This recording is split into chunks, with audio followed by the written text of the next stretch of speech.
પગમાં પડી ગયો અર્જુન. હે પ્રભુ, તારું કેટલું વર્ણન કરું, તને શું કહું બાપ, મારી જીભ નથી કામ કરતી, આજ મારું હૃદય અને મારું મન નથી કામ કરતું, મારી બુદ્ધિ નથી કામ કરતી કનૈયા.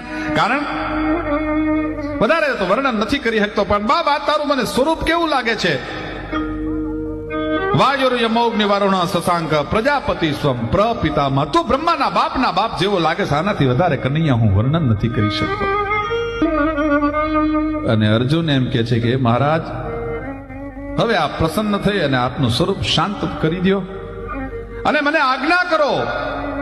આજ મને સમજાઈ ગયું છે કે હું તો નિમિત્ત માત્ર છું, હું તો પાઠ ભજવનાર નર્તક છું અને સૂત્રધાર આપ છો. હવે યુદ્ધ કરવા માટે હું તૈયાર છું. કુરુક્ષેત્રના રણ મેદાનમાં ગીતાનું જ્ઞાન આપી અર્જુનને યુદ્ધની માટે તૈયાર કરી અને અર્જુનના ગાંડીવનો ટંકાર થાય અને અહીંયા પગમાં પડી ગયો અર્જુન. હે પ્રભુ, તારું કેટલું વર્ણન કરું, તને શું કહું બાપ, મારી જીભ નથી કામ કરતી, આજ મારું હૃદય અને મારું મન નથી કામ કરતું, મારી બુદ્ધિ નથી કામ કરતી કનૈયા. કારણ વધારે તો વર્ણન નથી કરી શકતો, પણ બાપ આ તારું મને સ્વરૂપ કેવું લાગે છે.